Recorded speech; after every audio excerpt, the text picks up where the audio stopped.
Hello, welcome back to Monetizing Your Blog. In this video, we are going to talk about pre-selling. And pre-selling is the act of getting your buyer or getting your prospect or getting your site visitor ready for your offer, whatever it is.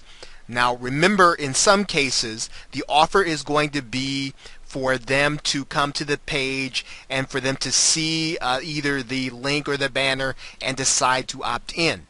In other cases, the offer is going to be for them to make a purchase, and in other cases, the offer is going to be for them to seek other information, very similar to the first.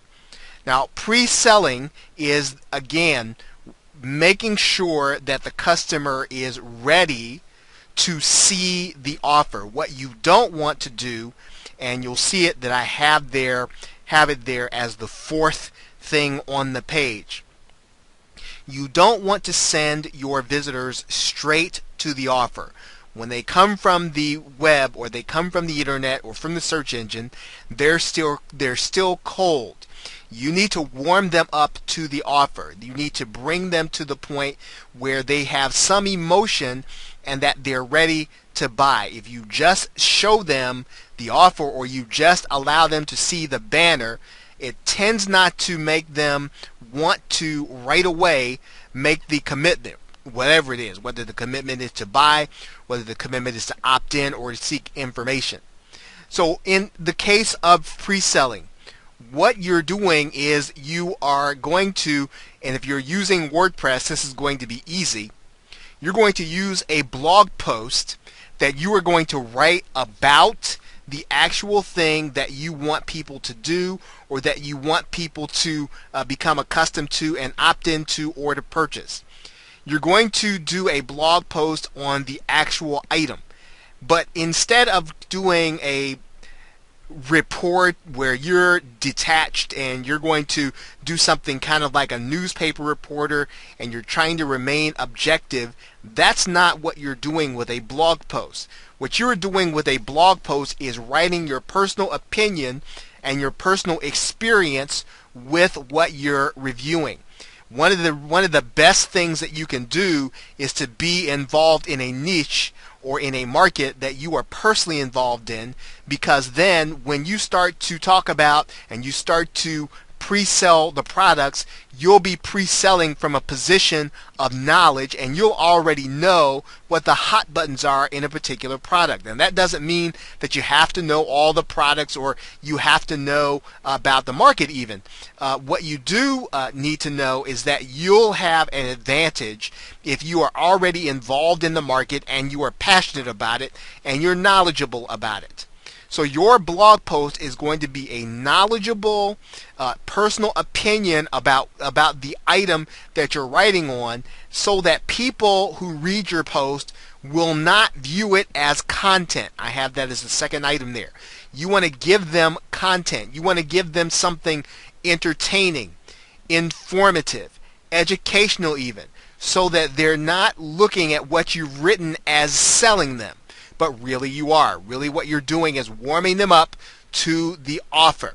You are affecting the customer and making them more receptive, again, by talking about the product from an inside or intimate perspective. Now, in some cases, it's going to make sense for you even to mention some of the negative aspects of a product and maybe what you don't like. And what you'll do is that you will be covering the objections of people while you actually write that post or while they read it. What they're doing is they are qualifying themselves by reading your objections and your answers to the objections when you write the actual pre-sale post. Now again, the pre-sale post should be written as a personal opinion that is very entertaining and that will keep them reading it and make them want to read more. Now, one of the other things about doing a post in this way is that you'll want to make sure someplace on your website, and typically you'll do that on some kind of disclosure page, that you are using affiliate links.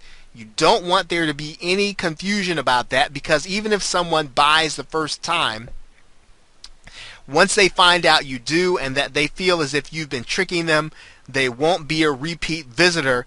And then if you don't have repeat visitors, then you will not have repeat buyers. So what you'll want to do is you'll want to find some way, whether or not it's on a disclosure page, someplace on your site, so that the visitors know, well, hey, this is an affiliate link that this person has. They're going to be making a commission if I actually go to buy something or if I actually go to opt in. So in terms of monetizing, again, we are talking about affiliate marketing. And how do you get people ready for an offer when you're an affiliate? Remember, you don't have to do this for when you're advertising, right? Because as a matter of fact, you don't want to pre-sell when you're advertising, but when you are doing affiliate marketing and you're focusing on one product or one service, then what you need to do is you'll need to make sure that the first page that a visitor sees is your pre-selling page. Right? And that pre-selling page should then make them want to actually make a purchase. Okay, so with that, thanks, and I will see you in the next video.